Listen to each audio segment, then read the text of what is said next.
Fue estupendo acudir a la escuela y decir a nuestros colegas, mirad, es nuestro trabajo. Fue estupendo poder jugar con los demás muchachos.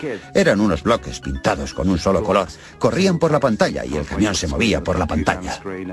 Solíamos retarnos, a ver cuánto puedes aguantar. El camino se iba estrechando más y más, y con muchas más curvas, y todo ello al azar. Finalmente te sacaba del juego. La revista les pagó 75 euros, una bonita suma de dinero de bolsillo para unos adolescentes de 13 años. Luego se presentó la oportunidad de aparecer en la televisión. Se presentaron a un concurso televisivo en el que competían chicos de su edad. Elaboramos un videojuego, lo enviamos y ganamos el primer premio. Salimos en la tele, fue estupendo. Más tarde nos comentaron que habíamos sido los únicos que habíamos enviado un proyecto. En realidad no querían que preparáramos un videojuego, solo querían un diseño sobre papel. Habíamos creado un videojuego.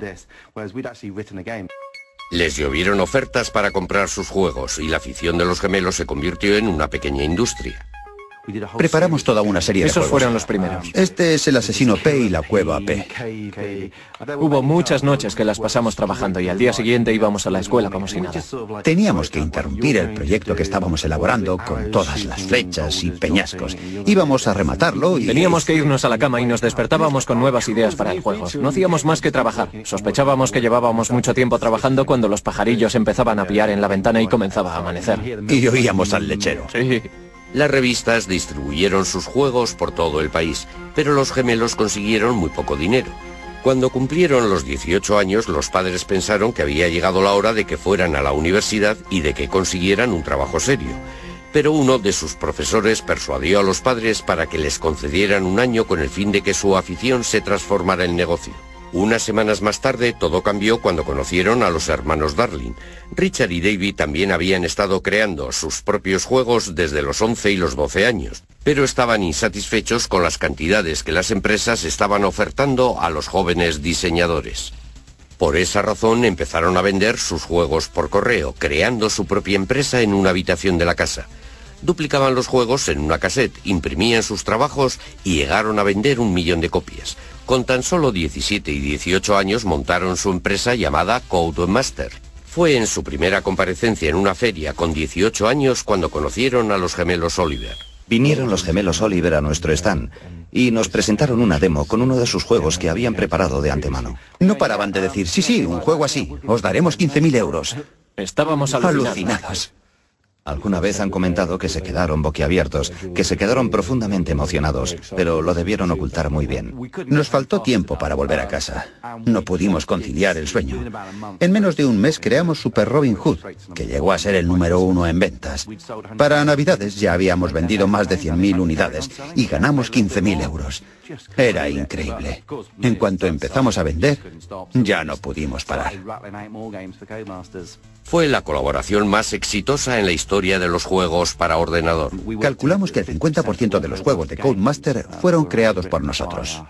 Los gemelos Oliver también estaban trabajando en un proyecto secreto. Querían inventar algo totalmente nuevo. Un juego centrado en un personaje animado. Dicho personaje no fue otro que DC.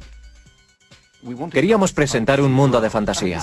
Tuve la idea de que la cara del personaje tenía que ser tan grande como fuera posible, para darle un toque de personalidad. En Codemasters recibieron montones de cartas de fans que hacían toda clase de preguntas. Cada vez que íbamos nos decían que teníamos más correo de nuestros fans. DC fue un éxito internacional, fue el más vendido en todo el mundo.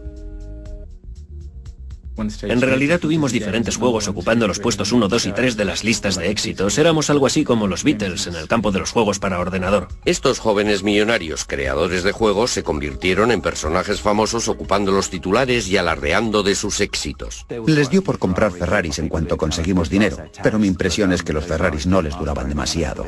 El resultado de tan duro trabajo fue una enorme contribución muy creativa en el diseño de los videojuegos. Eran videojuegos diseñados por los propios jugadores para jugadores. Gracias a la era del ordenador casero, Gran Bretaña contribuye hoy día más que cualquier otro país a la industria de los videojuegos. Recuerdo que le dije a un periodista que un día todo esto llegaría a superar a la televisión. Y ahora mismo, la industria británica de los videojuegos exporta más que la industria del cine y de la televisión inglesas juntas. Pero a principios de los 80, mientras unos adolescentes británicos eran las estrellas de la era del ordenador casero, en Oriente también estaban emergiendo otras estrellas. El centro de la industria iba a desplazarse una vez más. La industria de los videojuegos, que había comenzado con Atari en la costa oeste de los Estados Unidos hacía 30 años, estaba ya dominada por Japón.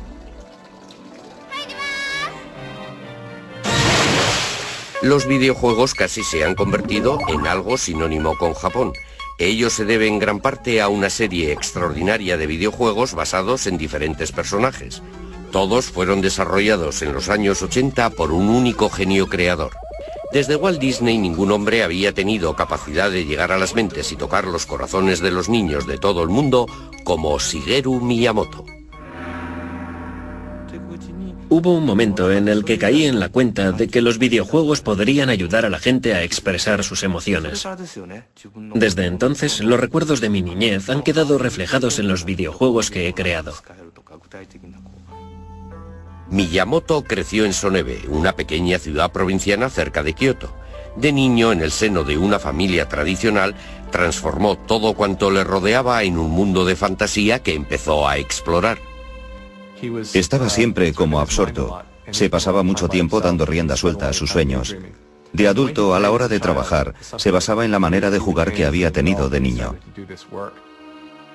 Le recuerdo describiéndonos un paseo a través de un bosque que había cerca de su casa, y que en su imaginación era algo extraordinario.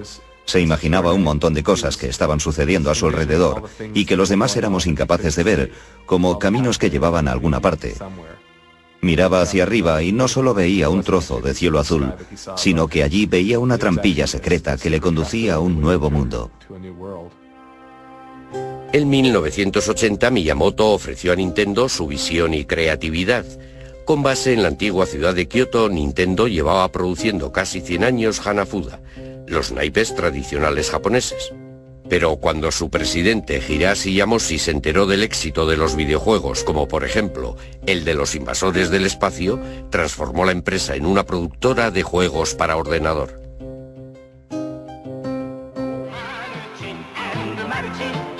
A sus 20 y pocos años Miyamoto no mostraba ningún interés en los videojuegos, pero su padre quería que tuviera un trabajo respetable. Miyamoto era un artista imaginativo, creativo, inventivo. El último lugar en el que esperaba ir a parar era una gran empresa. Odiaba los ordenadores, no tenía fe en cosas intangibles como por ejemplo la electricidad. El siguiente golpe de suerte fue un aviso de crisis proveniente de Norteamérica. Nintendo había establecido un pequeño cuartel general en Seattle. La época de los salones recreativos estaba en su punto álgido, con Atari a la cabeza, y Nintendo quería un trozo del pastel. La rama norteamericana de Nintendo había encargado 2000 unidades de un juego muy exitoso en Japón llamado Raiders Cop, pero en Norteamérica fue un desastre. Le solicitaron a la oficina principal en Kioto que creara algo que lo reemplazara. Como no disponían de un diseñador, tomaron la decisión de dar al empleado más novato su gran oportunidad. Miyamoto se quedó totalmente desconcertado y agobiado ante tal idea. Empezó a investigar. Acudió a los salones recreativos para poder ver y observar a los adolescentes que se divertían con aquellos videojuegos e intentó entender de qué se trataba. Empezó a forjar su idea y a considerarlos como si fueran películas. ¿Por qué no iban a poder contar una historia? Miyamoto creó una historia sencilla y unos personajes llenos de color en el juego que acababa de inventar. Permítame que le muestre el primer boceto que preparé para Donkey Kong. El gorila se escapa de la jaula, atrapa a la chica y se fuga con ella. Un hombre con un martillo en la mano le persigue esquivando todos esos barriles. Al final aparece un agujero en el suelo. El gorila cae dentro de él y se mata. Con el fin de dar vida a sus personajes, Miyamoto tuvo que trabajar con las limitaciones que le imponía la tecnología de la época. De repente surgió un problema. ¿Qué pelo tenía el personaje? El asunto es que él se estaba cayendo. En un videojuego, el pelo presentaba una dificultad que los diseñadores de la época no podían resolver. Es decir, por la inercia de la caída, el pelo tenía que aparecer con las puntas hacia arriba. Miyamoto resolvió el problema poniéndole una pequeña gorra. Dándole un toque final, Miyamoto compuso la música para el videojuego que fue enviado a Seattle. Quedaba por ver si Donkey Kong iba a tener más éxito que el fracaso que había supuesto Raiders Cop, al que debía sustituir.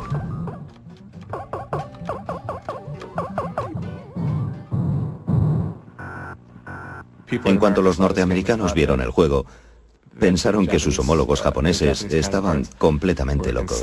Temiéndose lo peor, el equipo norteamericano de Nintendo tomó la decisión de poner a prueba el juego en un bar, exactamente igual que lo había hecho Atari una década antes. Al día siguiente, volvieron a la taberna Spot. Abrieron la caja del dinero y había 30 euros en monedas de 20 céntimos. Estaba casi a rebosar. Eso quería decir que la máquina había estado funcionando sin parar todo el tiempo que el bar había permanecido abierto, desde la mañana hasta la noche. Comentaron, vaya, qué aberración es esta. Es toda la investigación de mercado que necesitamos. Adelante con ello.